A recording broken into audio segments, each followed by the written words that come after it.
Išradėjų biuras. Laidą Išradėjų biuras remia Spaudos radijo ir televizijos rėmimo fondas. Sveiki klausytojai, Jonė Sąlygaitė su jumis. Ar kada nors girdėjote apie sausą mineralinį vandenį ir jo naudą? Toks vanduo reiškia kristalinį produktą, kuris išgaunamas taikant tradicinį druskos gamybos metodą, savaitėmis trunkantį kristalizavimą garinant vandenį. Gydytojai teigia, kad tokio mineralinio vandens vonios puikus magnio šaltinis, įkvėptas Lietuvos istorijos ir ne visai išnaudotų gamtos turtų, gydytojas Mantas Jurkonis nusprendė populiarinti sausą mineralinį vandenį mūsų šalyje. Dabar jį galime įsigyti kiekvienas. Tai kas tas sausas mineralinis vanduo, kuo jis naudingas? Apie tai ir pasikalbėsime. Sveikinuosi su gydytoju Mantu Jurkoniu. Sveiki. Sveiki. Tai pradžiai, kas apskritai yra tas sausas mineralinis vanduo, kad paprastas žmogus suprastų, apie ką mes čia šnekam? Taip paprastai pasakius, tas sausas mineralinis vanduo ir buvo tokia idėja, kad išskirti kažkaip kitaip pavadinti druskas, mineralinės druskas, kurios yra išgaunamos iš mineralinio vandens. Bet tas mineralinis vanduo nėra tas, kurį mes įpratę gerti, ar ne, kuris tas sūrumas netoks stiprus, bet būtent šitas produktas yra išgaunamas mūsų laboratorijoje druskininkuose iš sūrymo. Sūrymai tai yra jau didesnės koncentracijos mineralinių vandenų klasė, kurie būtent yra naudojami išoriniam gydymui voniose, baseinuose ir panašiai. Kaip pats tas išgavimas, kaip čia reikia suprasti, kaip jūs jį išgaunat, tą sausą mineralinį vandenį? Pirmiausia, tai vanduo pats yra išgaunamas, žinoma, iš gręžinio, kuris yra, taip ir vadinasi, tas mūsų įmonė vadinasi Aquaregia karališkas vanduo, nes vandenį išgaunam iš dviejų karališkų kurortų, iš Birštono ir iš Druskininkų. Tai vienas šaltinis yra maždaug 700 metrų gylyje vanduo, o kitas yra 300 metrų gylyje. Tai vanduo pirmiausia yra pakraunamas į transportinius konteinerius, vežamas į laboratoriją, ten jau yra išfiltruojamas, valomas, šaldomas. Ir po to jisai yra lėtai, apie 2 savaites trunkant tam tikroje temperatūroje kristalizuojamas, kol visas vanduo išgaruoja ir lieka tik tai mineralinės druskos. Tai taip, kad atskirti tai nuo paprastos valgomosios druskos, kad nevadinti tiesiog druską, tai pavadinome sausų mineraliniu vandeniu. Kaip jūs apskritai tuo susidomėjot? Čia kažkaip visą laiką teko dirbti čia linkme, ar kažkaip pamatėt, kad tikrai čia gal per mažai išnaudojama šita druska mineralinis vanduo būtent Lietuvoje? Kaip jum tas susidomėjimas? Viskas prasidėjo, šiaip aš esu vaikų gydytojas. Bet taip gyvenimas susiklosti, kad teko padirbėti Birštone. Viename sveikatingumo centrų, kurie yra kaip Destination Spa, kurie turi savo mineralinio vandens šaltinius. Ir reikėjo mums tą vandenį ištirti, tiesiog pagal reglamentavimus, jis turi būti ištirtas šaltinių vanduo mikrobiologiškai, visa jo sudėtis, radioaktyvumas ir panašiai. Ir gavus tuos rezultatus mane labai sudomino viena vieta, kad buvo parašyta sausa liekana. Ir ta sausa liekana buvo apie 100 gramų litre. O ką reiškia sausa liekana? Tai laboratorija tiesiog taip ir tiriama vandens koncentracija, išgarinamas vanduo, kiek liko druskų, jos yra pasveriamos ir tai vadinama sausa liekana.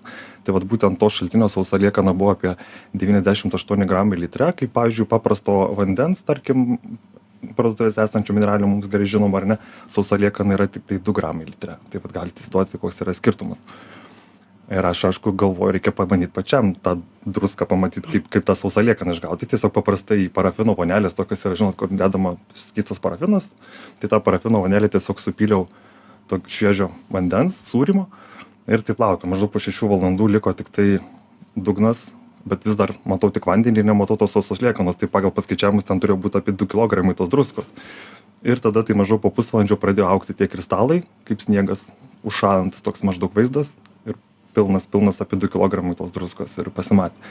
Tai taip aš jį ir atradau ir tada nusprendžiau, kad čia puikus būtų produktas. Toliau ištirpdžius, tu vėl gausi mineralinį vandenį, nes iš esmės garinant vandenį mineralinį vanduo tik išgaruoja mineralai, jie niekur negaruoja. Tai nėra garuojanti medžiaga, jie kristalizuojasi, formuoja struktūras, didelės energijos struktūras, nes tam, kad juos ištirpdyti, reikia vėl duoti energijos, ne karštas turi būti vanduo, šaltame taip gerai netelps. Tai taip buvo atrastas tas mineralinis vanduo sausas. Apie druskininkus ir Birštoną užsiminėt, mes mėgstam visi čia naudotis tomis spa procedūromis. Dažniausiai žmonės važiuoja keletui dienų, savaitgaliams. O kaip mums sekasi populiarinti, ir jums sekasi populiarinti tą sauso vandens mineralinio idėją, ar linkę mes tas spa savo namuose susikurti? Ką jūs dabar stebit? Tai žinoma, dabar visi kraustosi į mažesnius butus, ar ne, nebe visi turi tas, kaip mes pratę vonės, ar ne, daug kas turi tik dušus, tai čia yra problema. Bet aišku, vonios tas druskas ir sausą mineralinį vandenį puikiausiai galima naudoti kojų vonelėse arba net kūno šveitime, dėl to mes kuriam ir kūno šveitiklius su tuo sausu mineraliniu vandeniu. Apskritai žmonės yra pratę, jie žino, kas yra ten ta jūros druska ar ne, pilnas yra kosmetikos parduotuvės vonios druskų su įvairiais kvapais. Tai tik skirtumas tarp to yra, kad, tarkim, vienos druskos iš vis yra kalnų druskos, tos Himalajų druskos, tai yra iškastinės druskos iš kalnų, ten jas tiesiog kasa kaip akmens druska ir iš jos po to gamina vonios druskas, ten įdeda tiesiog kvapų. Tai skirtumas tas, kad tuose kalnų druskose yra realiai tai yra natrio chloridas, ta valgomoji druska. Ten nėra nei magnio, nei kalio, nei kažkokių kitų dalykų. Jūros drusko šiek tiek daugiau yra magnio, ypač negyvosios jūros druskoje. O šitame produkte, sausame mineralinė vandenį yra ir kalio, ir natrio, ir kalcio, ir fluoro, praktiškai viskas, kas iki 70 manoma, kad yra elementų pačiame tame mineralinė, tai tos druskos yra priturtintos būtent šitais visais mikroelementais ir būtent magniu, kas ir duoda odai tą tokį efektą šiek tiek drėkinantį, ne taip išdžiovinantį kaip jūros druska. Ne po jūros maudynių esate pastebėję, kad ta oda tokia nėra pats maloniausias pojūtis, dėl to po jūros maudynių vis tiek visi eina praustis į dušą, kad nuprausti tos druskas.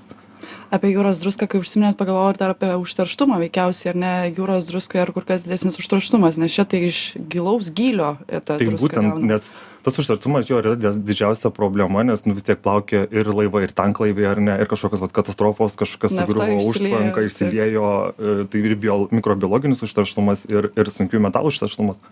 O šitas vanduo, jisai, įsivaizduokit, jis yra ten praktiškai 1 milijardų metų nepaliestas. Tyvuliavo 700 metrų gylis, kas yra 2 Vilniaus televizijos bokštų, kad įsivaizduot, kokio gylio gręžinys. Ten jisai milijardus metų skalavosi tarp uolienų, tos uolienos prisotino tą vandenį tais mineralais ir jisai yra iš ten išgaunamas. Kad galėtume įsivaizduoti, kaip jūs pardavinėjate tą sausą mineralinį vandenį, tai yra tiesiog nemaža bonkutė kažkokia, kurioje yra tos druskos koncentracija, druskos mineralinio sauso vandens koncentracija. O ką tada daryti? Tu pasiemi tą buteliuką ir kaip čia tas visas procesas vonioje vyksta? Kiek tu ten to turi įpilti? Ta patį kaip ir darom su paprastom druskom, ar ne? Jeigu prašai būna parašyta įdėti saują ar panašiai, tai mes jo gaminam, fasuojam į tamsaus stiklo buteliukus. Yra ir grynas sausas mineralinis vanduo, ir yra kitas, kuris yra praturtintas eteriniais aliejais. Tiesiog, kad būtų žmogui malonesnis potyris, ar ne, kad nes žmonės laik nori kažką dar jausti, ne tik, ar ne, įsidėsi druską, kad kažką dilčius, bet nori, kad kvepėtų, kad būtų smagu, kad galėtum relaksuoti toj vonioj. Tai koncentracija šiaip prasideda apskritai visų druskos vonių koncentracijos, manoma, kad kažkokios, kur turėtų net ir gydomai, ar ne kažkokį profilaktinį efektą, tai turėtų būti maždaug 1 gramas litre. Tai jeigu tavo vonioje yra 50 litrų, tai turėtų maždaug 50 gramų druskos įdėti, kad būtų tas kažkoks terapinis poveikis. Apie elementus pasikalbėjom, bet nepakalbėjom apie tą naudą. Kokia nauda žmogui iš tokios, pavyzdžiui, vonios? Apskritai oda yra mūsų, žinote, yra didžiausias organas. Pati oda, tai jinai vystėsi embriono stadijoje, oda vystosi su tuo pačiu sluoksniu kaip ir nervų sistema. Iš esmės oda tai yra nervų sistemos pabaiga. Net yra didžiulis organas, didžiulis plotas, sveria pas mus kūne apie 10 kg vien oda sudaro. Ir yra pilna ir receptorių, ir liaukų, ir daugybė kitų elementų. Per odą pas mus gali patekti daug medžiagų, kurie ir vaistai dar negali patekti, o ne be reikalo yra kažkokie transderminiai preparatai.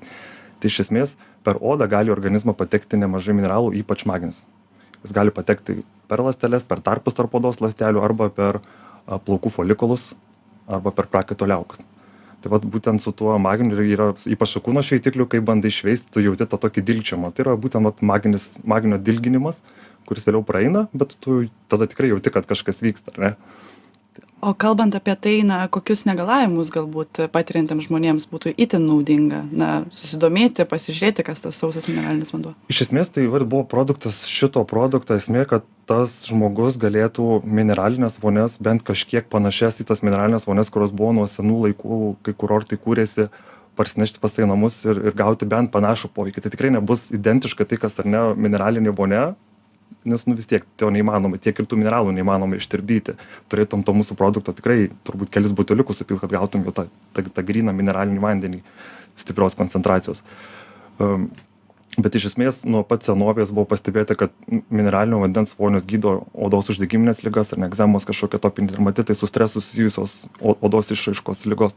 Taip pat judamojo aparatai, tai kažkokie raumenų skausmai, artritai, ta pati nemiga. Magnis labai puikiai penetruoja per odą, ypač vakare tokia vonia su magniu, puikiausiai leis užmigti. Po magnio tokios vonios žmogus toks kaip išlipa, visas relaksuotas, toks, kaip pasakyti, jautiesi kaip želatina. Tik reikia eiti į lovą, gultis ir gulėti. Dėl to rekomenduojama buvo visą laiką po mineralinių vonių 30 minučių būtinai pagulėti, ne kažkur ten bėg sportuoti, kažką daryti.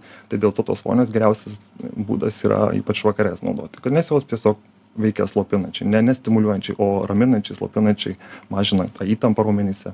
Ir turbūt į spa čia mes neprivažinėsim kiekvieną savaitgalį, o su tokiais buteliukais tai galim dažniau ir pasinaudoti. Geriausia idėja būtų nuvažiuoti į spa, ten padaryti, nes vis tiek turi būti tas psichosocialinis pabėgimas iš namų, bet po to grįžus galima parsivežti ir naudoti tokį produktą ir namuose. Buvo rekomenduojama atvykus į kurortą pirmą dieną nieko nedaryti. Tu turi ramiai pavaikščioti po miškus ar ne, atsigerti arbatos, nusiraminti. Ir tik tada, gal kokią 2-3 dieną buvo pradedamos tos vonių terapijos. Jų buvo rekomenduojama apie 30 kas 2 dieną, visą mėnesį.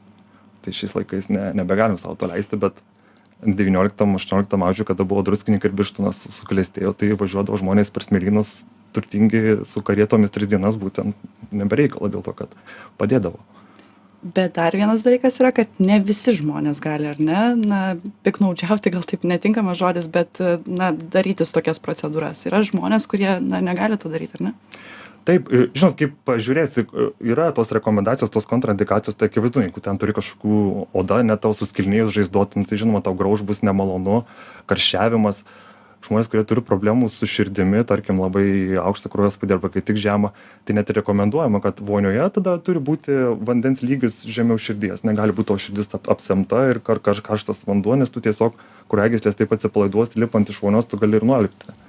Tai yra bet iš esmės kažkaip perdozuoti iš tų druskų, ar ne, tikrai tu tiek jų į vonią neįdėsi, kad jomis tu apsinuodytum ar per daug ten tos druskos tau patektų organizmą. Tai taip, tai labai praktiškai neįmanoma. Ir galiausiai, kur dabar klausytojams, kurie susidomėjo šio pokalbiu, surasti tą sausą mineralinį vandenį, kurio ieškoti, kurį įsigyti? Sausą mineralinį mes pardavinėjame savo elektroninėje parduotuvėje aquaregia.lt, gaminame laboratorijoje kurta Druskininkuose ir galima rasti ypač Druskininkų ir Birštono daugumoje sanatorijų arba spa centrų, ten galima irgi įsigyti.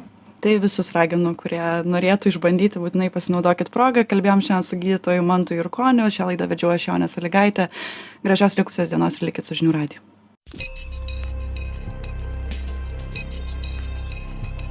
Išradėjų biuras. Laidą Išradėjų biuras remia Spaudos radijo ir televizijos rėmimo fondas.